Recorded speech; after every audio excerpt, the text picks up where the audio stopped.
Let's call the meeting to order, okay? It's 7:02, and I wonder if someone wouldn't mind taking a few simple notes. I'll take notes. Okay, if somebody else comes in and wants to fight you for it, we'll let them do it, okay? I'll let them. All right. Trust me, I'll let them win. Okay, so we want to call the meeting to order and explain that the purpose of the meeting is that there are a number of unlocked car, not break-ins, I guess, but stealing and thievery in Darien. And we thought that in order to give exposure to the situation, we would have Chief Anderson come in and talk to us, and we would listen to his presentation, perhaps ask him some questions, and the meeting is being recorded and will be shown on channel 79. Another consideration is we might consider at the end of the meeting to recommend to perhaps one of the RTM committees that they take this up as well and think about some tools that they might use. I know in the past people have used things like bumper stickers or other types of marketing type things. So at this point, let's let Chief Anderson talk about the issue, and I'm sure we will find his presentation informative. Chief Anderson? Good evening. It's always a pleasure.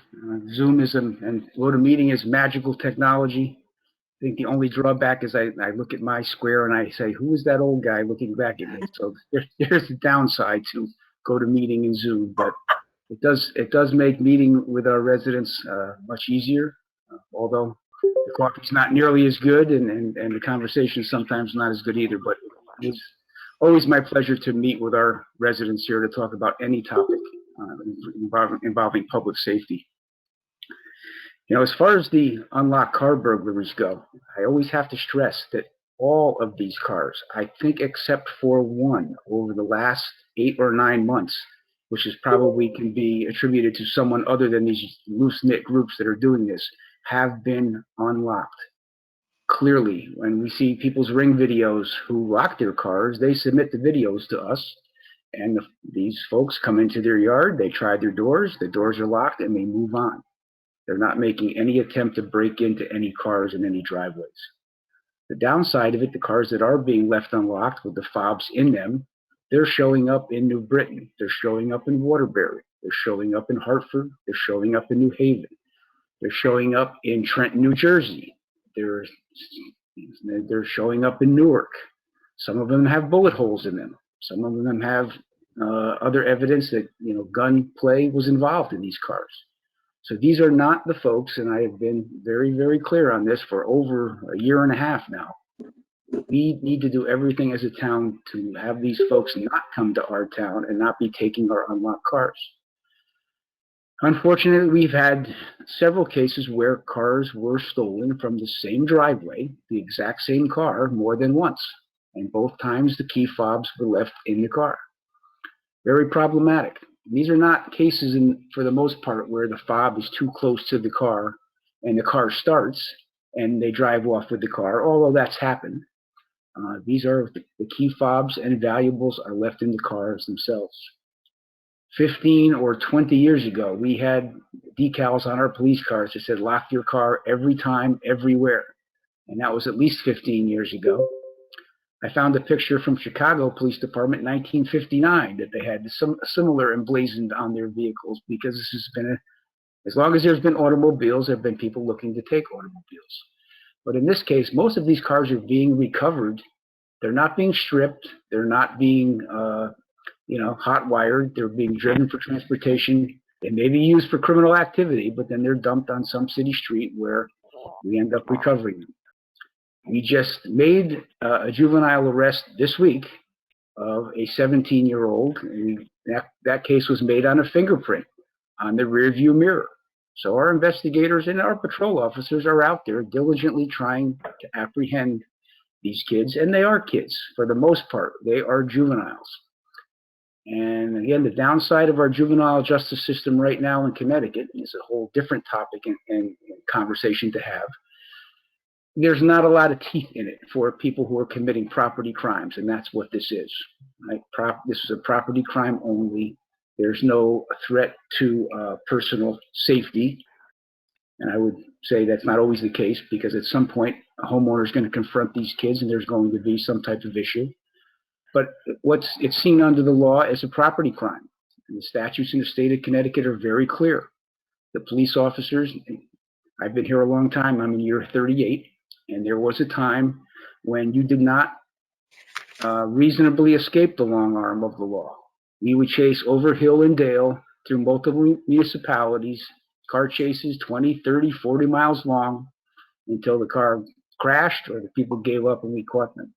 Statutes in the state of Connecticut have evolved over my career, and the statutes are very clear that the police are not to chase for property crime only, including stolen cars. That's tine 1 of the fork. Tine 2 of the fork, statutorily, the police are precluded from chasing anyone in a vehicle when they reasonably believe that person to be a juvenile. Based on the apprehensions that we're making and the apprehensions that are being made across our state and across our region, the vast majority of these kids are under the age of 18. So we're kind of painted into a corner here, right? We are obligated to try to apprehend criminals, and we do that. But the statutory law is very clear that if the danger of the pursuit outweighs the level of the crime, we must break it off. I'll be quite frank, that's frustrating for an old-time law enforcement officer like me who likes to bring people to justice when they're coming into our town committing crimes. We have tried, I think, quite diligently to educate our public in every medium that I'm involved with to try to get folks to lock their cars. We had another couple this week, and I think it was on Patton Drive and in Avalon. You know, the police, we do use an analytical approach to crime fighting. We look at trends and data and distribution frequency charts. This has been in every neighborhood, on every street, in every part of Darien. You name it. Allwood, Tokenique, Delafield Island, Avalon, Patton Drive, Sunset, Stanton Road. Any road in Darien, I can tell you, probably in the last year and a half, has been subject to this type of activity. And while I can't give away all our police department secrets of what we're out there doing to combat this, I can assure you that we have extra staff and extra anti-crime patrols out there virtually every night. And we do get close sometimes. We do attempt to make an apprehension, but then when it gets to the point where we believe it is too dangerous, we have to break it off. I have an article here that was from the New York Times back in January, and it's about regional car thefts involving juveniles. And they're telling one story here where they caught a 17-year-old kid in a Volvo. It was taken from a suburb, not from Darien, but from a suburb. They arrested him and processed him at 2 o'clock, and before 7 p.m., they stopped another stolen car, and it was the same 17-year-old in the car, same day. So this is kind of a game to these groups, right? This is what they do for fun. This is what they do to get from one place to another. And I think the simple solution of locking your car, I would say that 70 to 80% of this minimum is going to go away. And some folks are embarrassed. Some folks, they're not. They don't think that they need to lock their car. But this is not the case where if you lock your car, they will be breaking in. If you lock your car, they're going to go on, unfortunately, maybe to your neighbor who didn't lock their car. I'm not sure how clearer I can be here, but the simple locking of the car and not leaving the key fob in there. The key fobs were brought about by the manufacturers as a security measure, right? So you didn't have to have keys. But leaving them in your cup holder because you no longer need your keychain to get into your house, you leave your fob there. It's kind of a backwards thinking, right? You have your keys maybe to get in your house, but you don't need your big fob anymore. So I would think, we're probably a couple years out from the major manufacturers having biometric features for your car where you will program in a fingerprint like you do with your iPhone. And your husband and wife could also have access, or your kids could have access to that iPhone with your fingerprint. We'll probably see something along those lines from car manufacturers, I would think, in the next couple of years. That's where I stand with this. I know the police commission, I see at least one of our commissioners is on here, share this frustration with me. It is frustrating. Not only is your chief of police getting older, but some of the gray hair is some of these things that we try to do our best to diligently address, and when we're not successful, it is fair measure of frustration for us.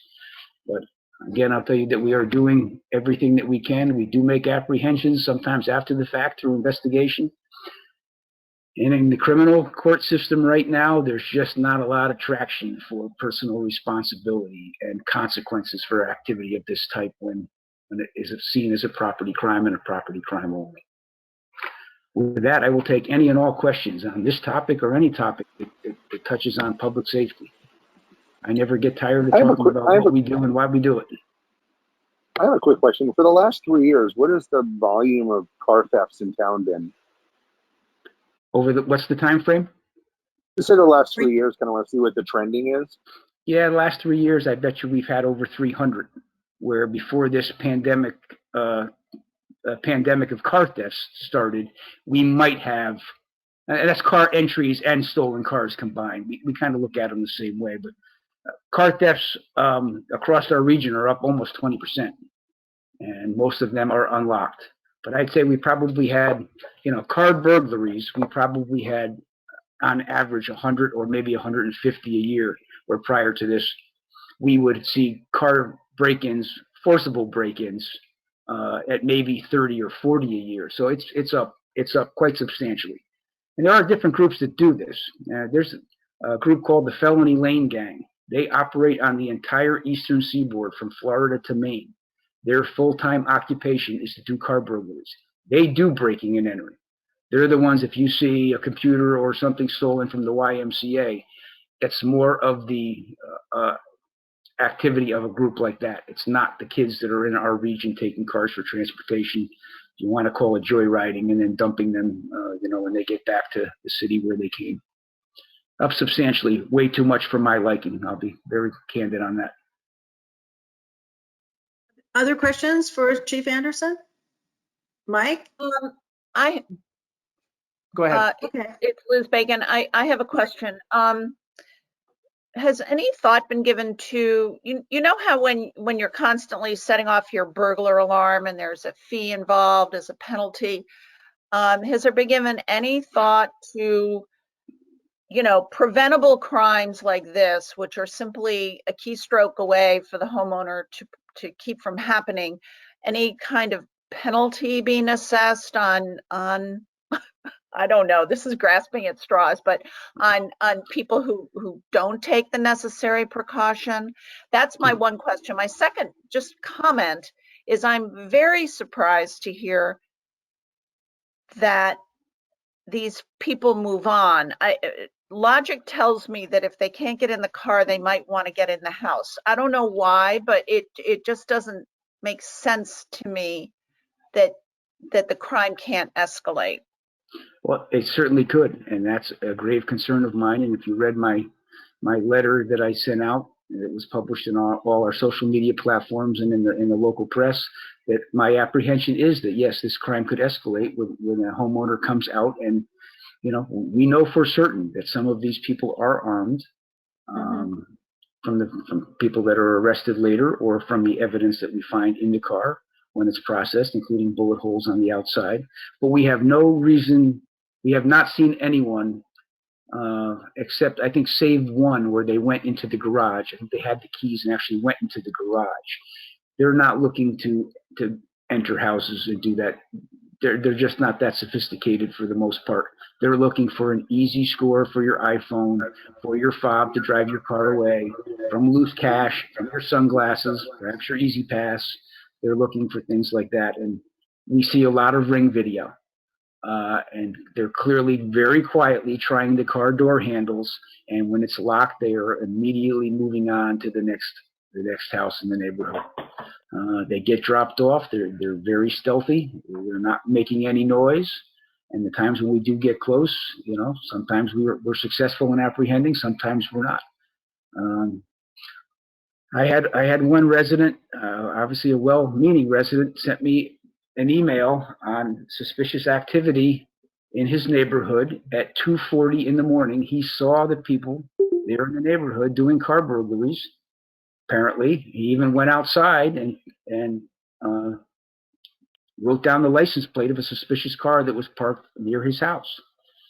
The problem was he sent your chief of police an email at 2:40 in the morning, which I didn't get the email until 5 a.m.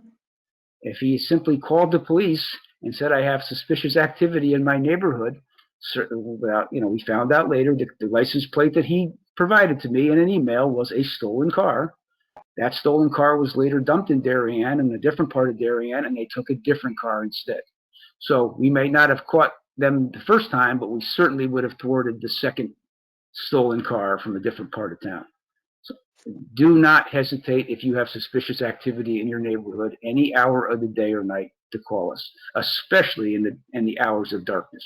You know your neighborhoods better than we do even. There's not people walking around in most residential neighborhoods in Darien at 2:40 in the morning.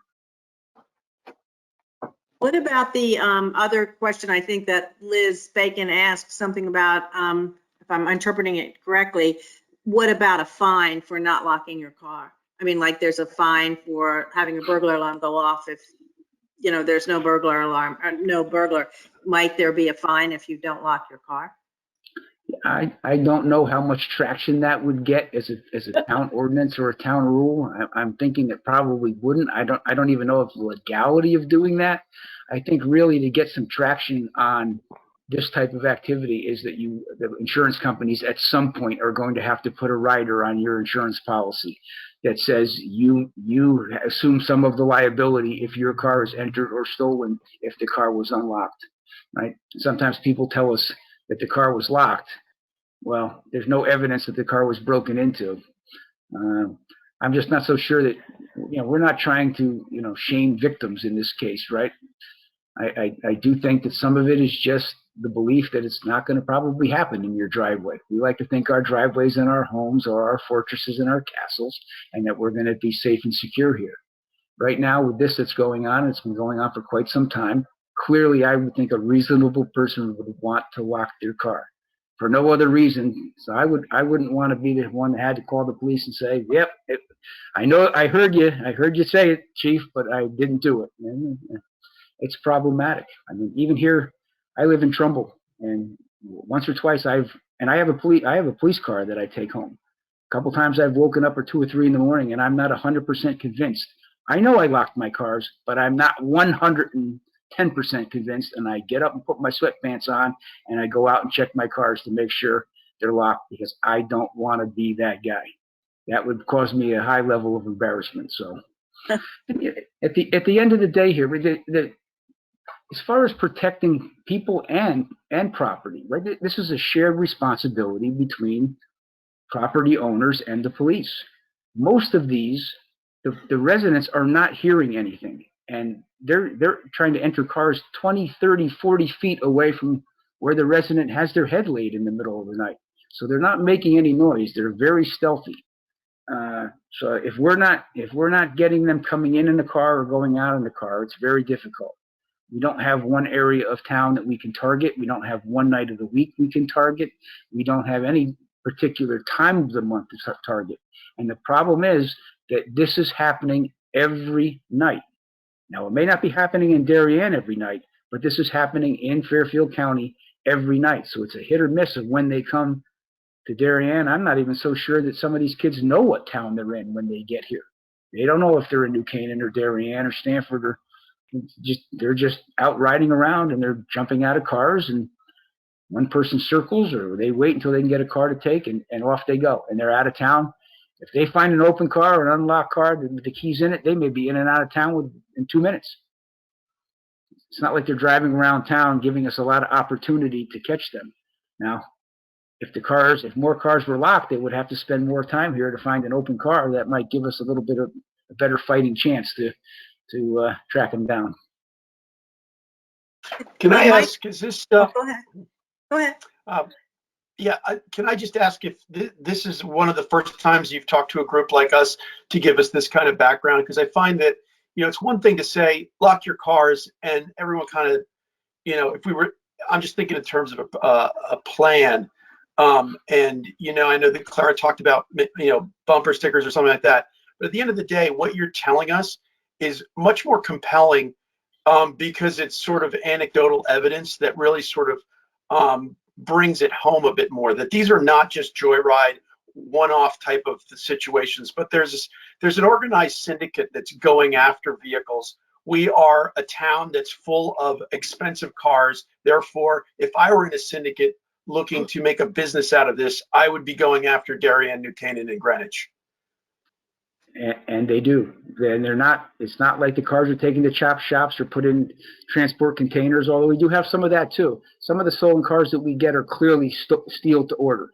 Somehow somebody gets information of where that particular car was sold to or is housed, and they come here specifically to steal that car. We've recovered cars in transport containers in Elizabeth, New Jersey, getting ready to be shipped out of the country.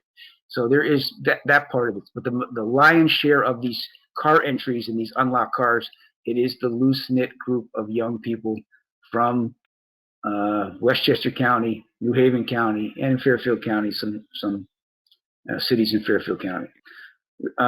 My captain, Jerry Marin, he lives over the line in Rowayton, and he has a police car that he takes home as well, an unmarked police car. And on his Ring video, at 2 a.m., someone was trying the car, and it was dutifully locked. And of course, they went to his neighbors, and his car was not locked. And they apprehended this young man who was well known to the police, and it was his 27th such arrest. 27, same guy. So that's a source of frustration for me as well, that the accountability for even when you get caught is not really all that stringent at this point. You know? And I don't know if it was the same kid or was this another kid who was involved in this. His parting comment to the officers, I think in Hartford, was, same time tonight, guys, right? As he was getting released, he was taunting them that he was going to be out doing the same thing again. When I mentioned here, we're 2 o'clock, and then at 7 o'clock, he's in another stolen car. It's problematic. Chief, Mike, would you say did you- next to COVID, this is the #1 issue, public health and safety issue facing the town after COVID? Well, clearly, we still work and reside in a very, very safe town. These petty crimes are our biggest issue at this point, yes. We do not want these people coming to Darien to perpetrate these crimes. And with the locking of the car and not leaving valuables inside, we believe that is our best defense of having this happen. So, you know, we're very fortunate in Darien, right? We don't get many crimes against persons. We don't get street robberies. We don't have, you know, major assaults. We don't even have too many bar fights anymore. After COVID, there really wasn't any bar fights. But this is our, you know, this is our #1 criminal activity that is taking place. So yes, it is concerning to us, and we're addressing it to our best effort. And we're asking the public's help, as always, to help us help you by simply locking your car and not being a victim of these petty crimes. Cheryl, did you have a question? Yes, thank you, Chief Anderson, for coming tonight and talking to us about all of this. I'm just wondering, and thinking out loud, the RTM can write ordinances. And I'm wondering if, in any way, if this fine was steep enough against people that left their cars unlocked, that we could give them a fine like we do. We created the blight law, the blight ordinance, and we have that going. And there's fines attached to that when people don't. You give them a couple of chances, and if they continue to leave their car unlocked, that's paperwork for you and your men. It's time consuming. Excuse me, it's time consuming. And maybe if people were going to get a $500 or $1,000 fine because they left their keys in their car twice or 3 times, they might think again instead of doing it the 4th time and the 5th time. I mean, I don't know how many times you've had the same person leave their keys in the car. So I'm assuming there's, you know, it's 2 or 3 times or 4 times. But I'm just thinking this is work on our officers, and they have to go out there and keep telling people and putting it in the paper, take your keys out of the car. And if they don't do it, then, you know, if your children don't do what they're asked to do, they get a punishment. So I think that maybe we could, the RTM can, Rules Committee can go after this, and Public Works would probably be the main one. to write some kind of an ordinance and have a steep fine for people. What is your take on that? My take is kind of what I said at the top. I don't think there would be a big appetite for a ordinance like that. And I kind of will punt it a little bit that we're executive, we're not legislative, and we're not judicial. We execute the rules that are set forth. I just don't see an ordinance requiring you to lock your car to be garnering widespread public support. I don't know if it would make a huge difference or not, to be quite frank. I never really gave it a lot of thought. I think the traction with the insurance companies, and I think insurance companies at some point, if this continues, are going to have to get a little wiser to limit some of their liability because you didn't take the step to secure your property. Okay. Chief, Chief, can I you add were one here, thing? but you were here Cheryl, when, sorry. go ahead, I'm sorry. I'm sorry, Mike. Just Cheryl, I have done some research into what other municipalities that have thought about or have implemented some kind of fine. And the unfortunate effect is there was very little impact to car theft. And the unfortunate, even more unfortunate chilling effect was that people were then not reporting the crimes because they thought they were going to get fined or somehow shamed. And then the crime doesn't then go investigated, so it's actually worse than intended. So there are a couple of places that did implement such things and quickly repealed because unfortunately it really essentially did the opposite of what they wanted it to do. Thank you for letting me know that. I'm sorry, Mike. I didn't mean to interrupt. Well, okay, Monica's good. Monica, go ahead, Monica. Monica's, yeah. So I'll say, Cheryl, to your resolution, and mentioning Public Works. So Public Works did do the bag ban resolution, but that was under direction from the Board of Selectmen. So that's where this would start. It wouldn't start at the RTM level. And Chief Anderson, so I saw there's a bill going through Hartford, and it has a couple of components. One of them is to make it a felony to entice underage children or underage people to do this. And the other is, I don't know exactly the wording, but it was basically if you do this and then you're released and you do it again, you have to wear an ankle bracelet. Do you think that those two things will have a sufficient impact if it's passed? Not going to pass. Well, I don't know how much traction in Hartford is going to be for those bills, but I am familiar with them of what you speak. And I will say, if I will say that they did get out of the Judiciary Committee, and it was a 21-17, so it was a positive vote so far. So if you have adults enticing kids to do this, I'm not adverse to having more teeth in the law. A lot of these times it's probably a 17-year-old. We've had them down as young as 12 years old, right? It's 12, 13, 14, 15 years old. When it's an adult enticing a minor, I have no aversion to having additional statutory law that has some teeth and giving the prosecutors a little more leverage. As far as the ankle bracelet goes, I need some help.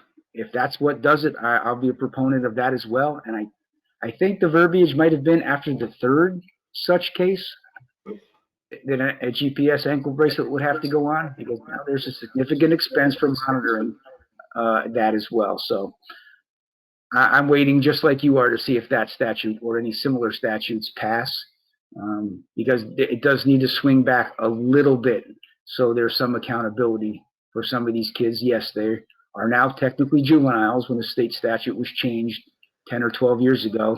Used to be, up until 10 or 12 years ago, that you, at the age of 16 in the state of Connecticut, you were an adult. We were only one of 3 states that treated 16-year-olds as adults.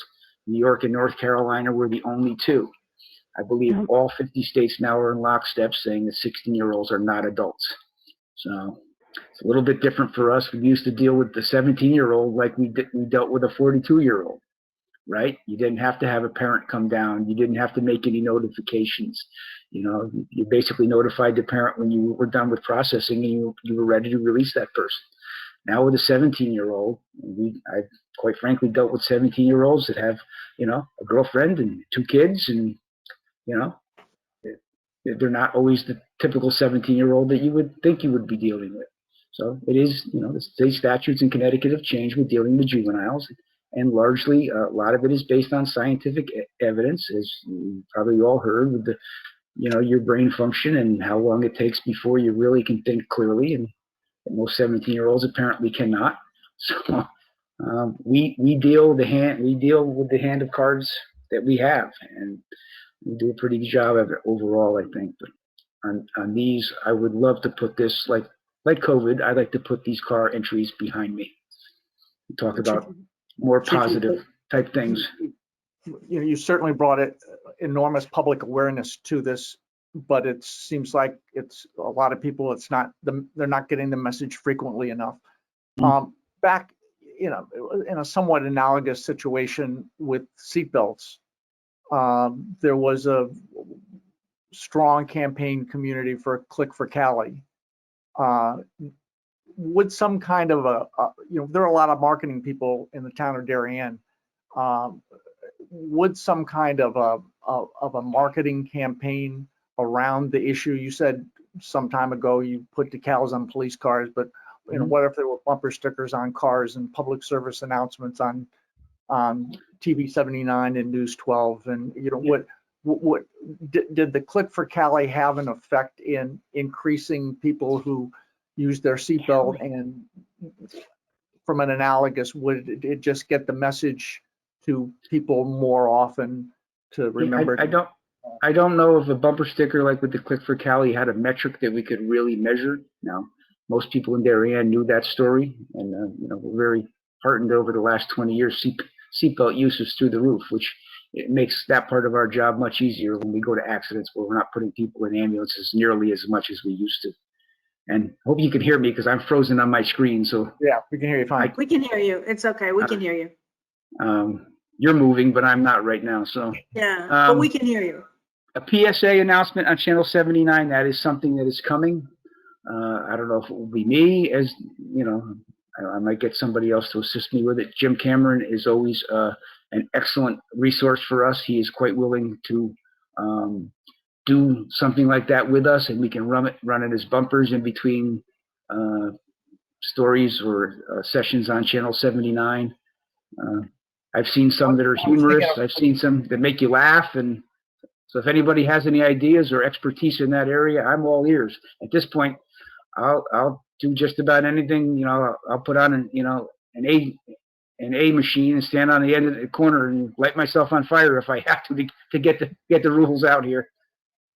But perhaps something more coordinated than some rifle shots, but somewhat of a more coordinated campaign that gets more community awareness, where if enough people in the community are talking about it, maybe some of the people who leave their cars unlocked, it will seep in that there's conversation going. Just that there's a campaign would create comments and thoughts. Well, we have put it on every platform that we have. We have it on Twitter. We have it on Facebook. We have it on Instagram. We have it in the local press. We have it on our website. We've been at Board of Selectmen meetings, Police Commission meetings, every medium that we have been talking about this for months and months and years. And I am all ears for any assistance that we can get from anybody. You know where to find me. I'm happy to have that discussion. But a PSA for Channel 79 is in the works. I think that I think that what we're doing here tonight is exactly where maybe we need to start, which is kind of neighborhood engagement. And we've got associations, we've got blocks, we've got streets, we've got districts, and I think if we could break it down and start working it from the ground up, because everybody wants to be in a safe neighborhood. Everybody wants to make sure that their neighbor is okay. And maybe that's how we start, just walking up and down the street with flyers in people's mailboxes and engaging in conversation. And certainly the RTM is well positioned to do something like that. And especially with the awareness you gave us that this is an every neighborhood problem in Darien Right. and not just the streets that feed into 95. Right. You know- It's not at the town lines. It's every street. I was just thinking that, I've, because of, COVID, I've been, getting those emails from Jamie Stevenson, and I think a lot of people read those because they're all wanting to know what the latest thing is. And I think some sort of regular weekly, I mean, I know you've probably you said you've been on Twitter and everything, but, if Jamie were to be able to include the stats as the single other thing besides COVID that's really affecting our town, I'm just wondering if that would make much sense, because it's a different, I think a lot of people they do open that email because it's something that everyone wants to know about, and I think the story is what, if people see just generically lock your cars, and I'm not saying that's the only thing that's happening, but that compared to last week, we had 3 stolen cars in, out of this or these districts in Darien, and maybe giving a quick story about it, because people go, wow, that's in my neighborhood, or that really sounds like that could have been my car. And every time it's like, lock your cars. This is the #1 deterrent from this happening again. And it's easy. You can lock your car from inside your house, pretty much. It's not like you have to walk out there like the old days with your key and actually lock it, right? You can lock it from, your bedroom window for the most part. It's on the patch today. You had 11 cars burglarized last week. I could get in this conversation. Wait a minute. Okay, excuse me. Is that Barbara? Yes, it is, Barbara. I'm getting I'm stereo. on the telephone. And Okay, I have an idea. May I make a quick Sure. suggestion? Sure. Locking your car is a habit. I developed it when I was teaching. You never unlock your car or leave it unlocked. You lock it from inside your building from whenever you click it. If you hold down the clicker, you get your what's it called? Terrible noise, right? So whenever I hear anything going around my car, I click it, and then I hold the click down so it roars for me. I think we need to just train people. Whenever you get out of your car, click it, lock it. Even if you're going in the house for a minute, just a habit. Keep your keys with you. Okay, I'm through. Thank you. Just an idea. Okay. No, stay on. Okay, I just want to make sure that the people that I can't see, if they want to say something, then they're getting recognized. So, for example, Stacy, are you still on? Okay. I'm so here. Okay, do you have anything to say? I just want to make sure people are getting recognized, even though I can't always see them. No, I appreciate that, Clara. I don't have any questions at this time. Okay, great. How about Bob Lyons? Are you here? Okay, let's try. Liz Bacon has.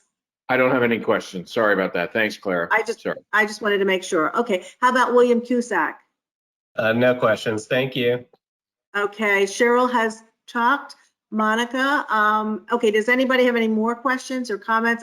I wanted to follow up 2 ways. One, James Howe made a suggestion about having Jamie Stevenson give an update that includes the car burglaries. Is that right? I mean, who would be responsible for contacting her? Do you think that we should do it, or she'll just see this on our minutes, or should we do something more official to get in touch with her? What do you think, James? I would be happy to just send her an email, but I think like everything else, the suggestion should come from the representative of all of us. I mean, I'm happy to do it, but I'm just thinking like official channels, maybe referring to our referring to someone. I mean, obviously, I think you could do it, Clara, but I'm fine if you want me to do that. Okay. All right. Well, let's collaborate on it in the next several days. Okay. Sure. We'll see if we can do that if the group agrees. Mike Wheeler, let's see. Weren't you talking when Barbara needed to be recognized? Did you finish your question? Yeah, no, We're not. And I finished. You're okay. Cheryl? Yeah. I was just thinking, while we're all together, should we make a motion and a vote on sending a note to Jamie to add this? Because I think it's a great idea. Would you like to make a motion, Cheryl? I'll make the motion that we send Jamie a I don't know note if you can to, hear me or not. I'm apparently experiencing technical difficulties because I'm not hearing anything now. But if you can hear me, somebody give me the thumbs up. I can hear you. Magic of technology is not always magic. I can hear you. I can't hear you Okay. as of right now. you can't hear me. That's a miracle. This is Everybody- Bob? Okay, all right, okay. Can you hear now? I can hear you. Okay, Cheryl, why don't you make your motion? Okay, I make a motion that District 2 sends a note to Mrs. Stevenson to request that she add updates from the police department about the break-ins in and stealing of cars and people not locking their cars. Is that too much? No, that's fine. Is there a second? Okay, how about James? Who Okay. seconded? That was James. That was James. Okay, it was also Bob Lyons, but we'll take James. Okay, all those in favor of the motion that has been. Wait, can we have discussion? Wait, can we have discussion? Okay, Because I have a sure. question on this. What Okay. what are we going to do with this information and why do we need it? What are we going to do with the information that Jamie Stevenson puts in an update? What information are you asking about? What we're voting on? Why it's already public information that's published. Why do we need a formal presentation from Jamie? What are we going to do with it? I don't understand what we're voting It's on. not, as far as what I believe this to be is to request that Jamie include car theft stats in her COVID update email, because it's a different forum and it's providing something that's happened on a weekly basis. And it becomes more than just, oh, in the past year we had this many, but it becomes something that lives it if we're all sort of being updated on this, because we certainly, I know that I read her emails that come, I believe, weekly. Yes. So, okay. So thank you for the clarification. So my understanding is what we're asking her to do is to include a formal communication about car people not locking their cars and their cars being either stolen or rifled through into her weekly communication that she's already sending out with about COVID. Is that correct? Is that my understanding? Yes, Stacy, that is. And I think I'm back. that, You want to add something to the motion? I can resend the motion and, No, thank you. I just need that clarification. okay. and I think the word is request. We're going to request that she do it. Just a And we point of voted. order. Yes? Is this something that we need to set for an agenda and put out for public discussion before we do a roll call on it? We did not, you're right, we did not have a vote on our agenda. So Right. I think we could say that it's a sense of the meeting, maybe, that we discuss this, and the recommendation was made that we send Mrs. Stevenson a note asking that she include this in her weekly updates about COVID. Would that work for you all? Yeah, I think that's better because. I'm fine with me. it. I'm fine with it procedurally, in terms of the question about sense of the meeting versus a vote. I'm not sure I'm in favor of the motion, but I'll just vote accordingly. I don't know that I like the idea of sharing information more broad. I You know couldn't what? hear you, Mike. Can you repeat that? You're fading. He's on Metro North, although he might be here now. He may be here now.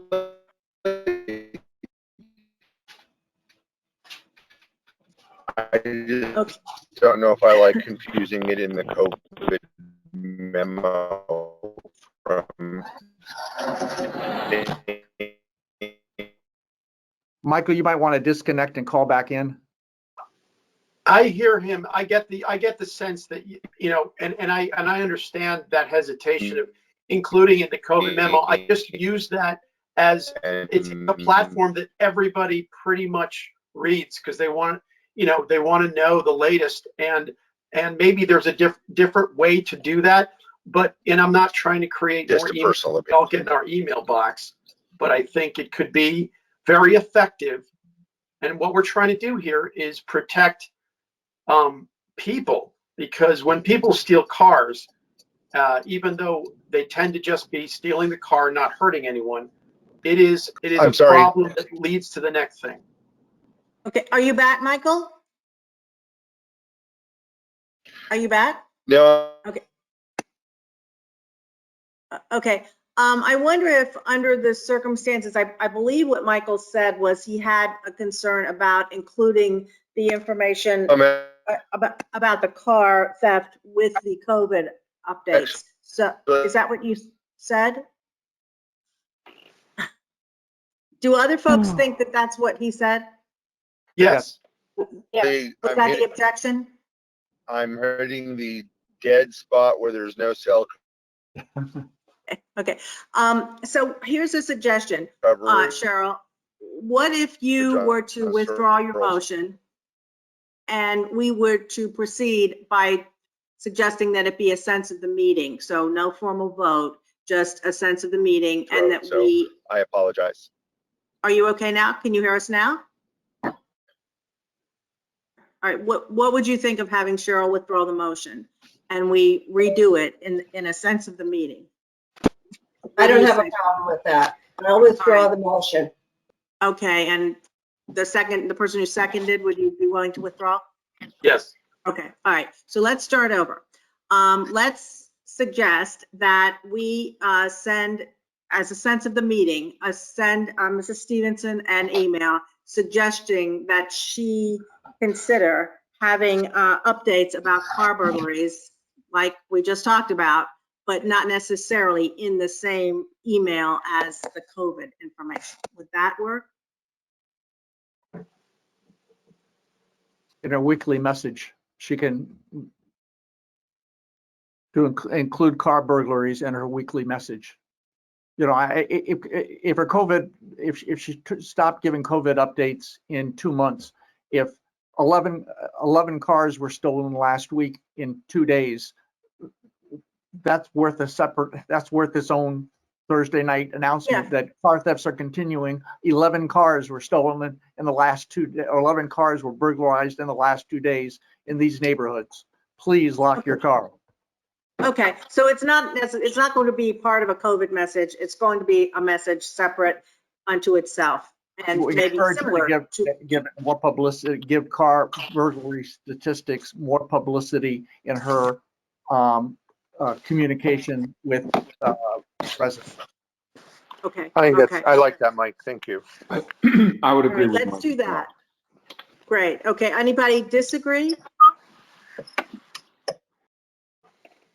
We all on board? Okay. I just think this is kind of the cart before the horse here, and I think that this kind of the whole psychodrama of what's happening in the dark is something that could spin off in a very scary way to certain, to children in this town. And I kind of feel like it needs to be more an issue of pride than scare tactics in a way, like we're a town that does the right thing, that precludes things from happening in a positive way. We don't want our statistics going in the wrong direction. I don't know. There's just something, there's nothing wrong with this suggestion. And if she can find a way to distribute that information and that gets attention, I think that's great. But I think it needs to be part of a bigger marketing campaign. God knows we have lots of professional marketing people in this town who might be willing to donate their time to come up with something, clever and attention grabbing to make the point. And I think that's where I think we should be focused, but I've talked enough, sorry. I agree. No, with- that's good. I agree with you, Liz, that a coordinated campaign, some kind of coordinated steps that the chief is obviously comfortable with. We as Yeah. residents ought to show more leadership to help him and to solve this problem. If it's not us, who will it be? Mhm. Right. Anybody else want to weigh in here? So would it, yeah, Sorry. I think that if we couple this with a COVID message, I think it loses its power. I think this is a pretty significant message that we want to send to the community. I think it should be standalone rather than coupled with the COVID message. I agree. I think you're right. Well, okay, so what would you think if we use this as a beginning? I mean, if, say, James and I collaborated on a brief email to Mrs. Stevenson and said, you know, as you may know, we had this meeting and we would like to begin by suggesting or requesting that you include a separate notice to the community that about how many break-ins may have happened within a particular week or month-long period. It doesn't mean this is the only thing we're going to do. It just means that this could be a beginning. Would that satisfy everyone? I guess the Monica, one yes. term I would add would be community awareness as well as progress. Okay, Yeah, my 2 cents. very good. Monica?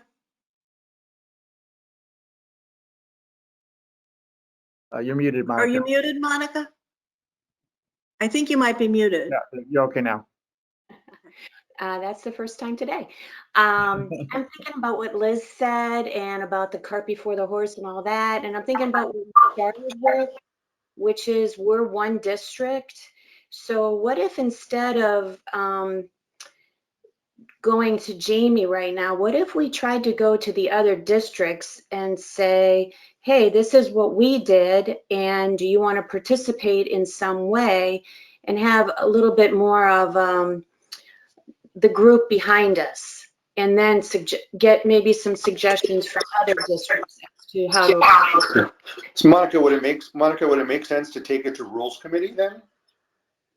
I can, sure, Mike and I Yeah, can. what about that? I think that's a good idea. Or what about other committees? Like would Public Health and Safety want to take this on? I mean, there are a couple ways it could go. So I don't know if we're ready to abandon the note to Jamie, or I don't know. What do you think, James? I mean, I like, that's what I was kind of trying to go for, and I Chief like the Anderson, idea. we could excuse him. Wait a Do we minute. need him anymore? He's been so gracious with his time. Can we excuse him from? Yes. Yes. Certainly, if you want to stay, you're welcome. But we You're appreciate welcome to all of stay, you. Chief Anderson, but as soon as you heard 6 other districts, Oh, he looked like. I got sympathy for you. So you're welcome to stay, but you don't have to. The information you gave us was priceless. Well, Yeah, Yes, I think you did a great I think job. I'm going to take my leave because I had my computer muted here, but my young pup to my side here is nudging me. It's time for the evening walk. So, and this is my 5th meeting of the day, fourth online and 1 in person. So I think I will take my leave from you, but you folks, you know my face, and Cheryl will tell you well. She knows where to find me. So I'm always available to have conversations at any time on anything that's public safety related. I will give you my best 2 cents on it, and we'll always try to work together with everyone in town to give us our best chance of success. Thanks very much. Thank you, so Catherine. much. Made this possible. Thank you. Good night. Okay, so where were we? We were talking about the other 5 districts. What do you want to? I think the Rules Committee is a very good avenue. It's the way the RTM works in terms of setting an agenda, and that way, I forget who made this point, but I think it's important to get public safety involved because they're the people. I think we've all come up with a suggestion, and I feel that going directly to Jamie now in reflection is kind of like jumping the chain of command in some way.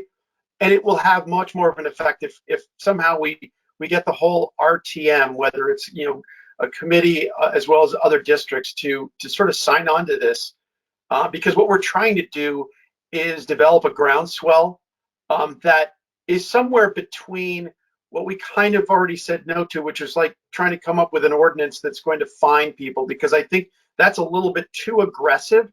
But I do think that something more needs to be done in the near term, in addition to, a campaign, because a campaign of public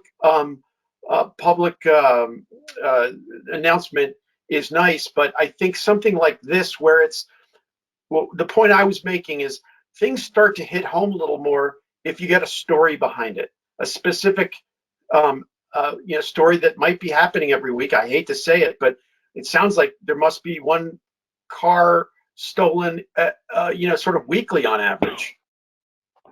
Sounds more like 2 weekly, but I agree with James. I agree with James' suggestion. I just, for me, the original motion and then the revisions we've had to it were too kind of random, from just coming from us to Jamie, and then the COVID aspect, which again, I appreciate you guys hearing my perspective on.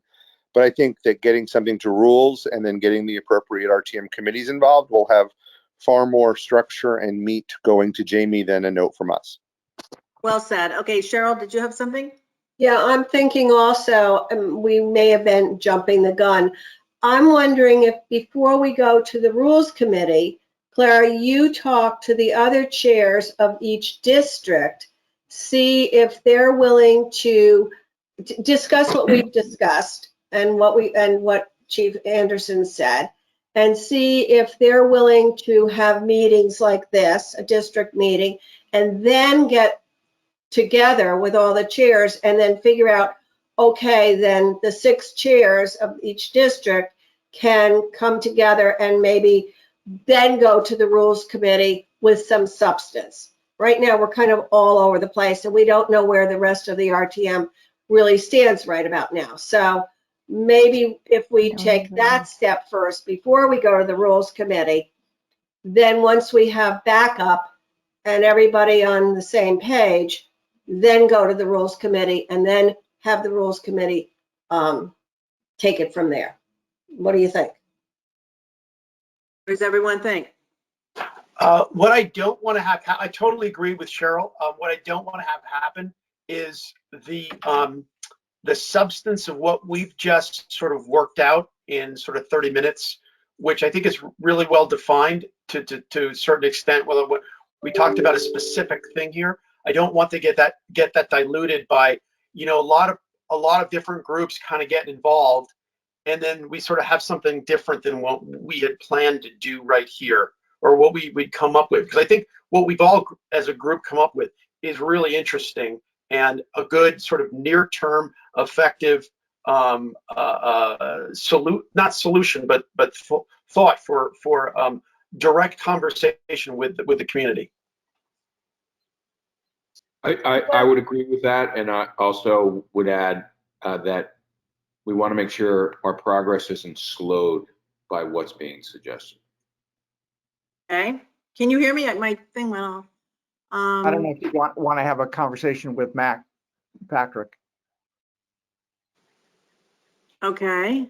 Yeah, he's the chair of public safety or public. Yes, he is.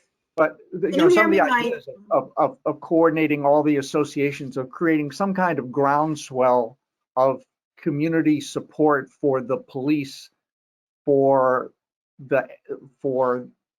solve this. They're doing their best to solve this problem. This is in no way any comment on we as a community need to help them solve this problem. If this is our problem to solve, we have a vaccine. You just have to lock your car. That's the vaccine. We just have to get more people to use it. Well said. Okay.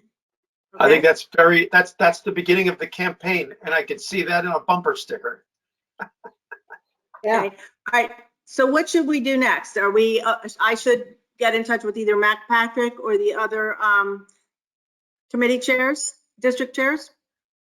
Well, maybe as a courtesy, let them know we've gotten together, that this is what we're thinking, and we're planning on, do they have any comments? But God, this poor man. I mean, we don't want Captain Anderson to have to do this 5 more times.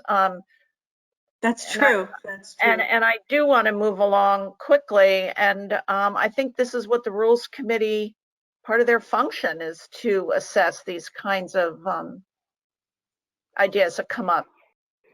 Yeah. Well, Mike and I are So- happy to bring it to the Rules Committee and start the process there. James, I'm not sure what you're concerned about as far as slowdown goes. Are you specifically talking about having Jamie connect this with the COVID announcement, and you No. don't have time on that? No, the slowdown is at, that there's a process that we were kind of discussing, and the thought was proposed that we first let all the districts have their say and talk about it, and then then bring in the Rules Committee. I just think Rules Committee should hear from us, and they can, and in the meantime, I have no problem with Clara contacting the other chairman of the committees, but I'd like to get this discussion to the Rules Committee as soon as possible, so we can start moving on getting this into the Jamie email as soon as possible, because that's where we're really helping the police. So maybe we parallel process. What? Maybe we just parallel process those two actions. Yeah, I'm going to say We'll go to that the Rules Committee. from the Rules Committee point, that whatever happens, it'll take a little while. I think if we have I think what we're trying to do, if I'm hearing this right, is we have 100 members in the RTM. We're trying to get our 100 members involved and spread the message that way. Is that correct? That's what we're trying to do, right? So I think so. Well, the quickest way to do that might be to start on the district level. I mean, we will definitely bring it to rules. But if you're looking for a resolution, I can tell you that those, I worked on one. It took a year. I mean, I think if we want something faster, we try it more on a grassroots and try to get it at the district level. That's what I would think. Once the recording is made, and, what about sending the other 5 district chairs the recording and say, District 2 met, here's what it looked like, and I'd be interested in seeing if you would like to join us in asking the Rules Committee or join us in helping with this effort. And listening to Chief Anderson's talk, that's perfect. Yeah, I mean, I don't think he has to give the talk 5 more times if He they just will gave- watch the talk he gave to us, Yeah. Okay, all right, so are we in agreement that I would contact the other 5 district chairmen and say that we had this meeting and see if they would like to watch the video and see if they would like to join us in making plans for what to do about this in the future, perhaps taking it to the Rules Committee? Yep. Since I got stuck taking the notes, let me read a sentence that I wrote that says, to see if it captures what we've said, that the District 2 met and we feel as a community we can do more to assist the police in putting together a coordinated plan of awareness on the issues of car thefts and car burglaries in town. Yes. Sounds good to me. I'll work on it, but that's the sentence. Yeah, that's the point. Yeah. That we as a community, I think we as a community need to step up to provide the police more support. Yeah, I would just add RTM community, Mike. Pardon me? I would add, Okay, yeah. Yeah. Well, yeah, the RTM community. I would hope it would go beyond that hopefully public safety would say, well, let's put some of the ideas tonight of going to different associations. Like, we get an alert from our association when a car's been burglarized in our community, but there are a lot of outreach programs that the police can't do that the RTM through its members can. Yeah. Okay, is everybody on board with this? We've spent a lot of Yeah. time on it tonight. I hope, is there anybody who has objections to this? Okay, should we adjourn? So moved. I'll There a second. Good meeting, Okay. Clara. Thank you, Mike. Thanks. Thanks for organizing. Thanks to all.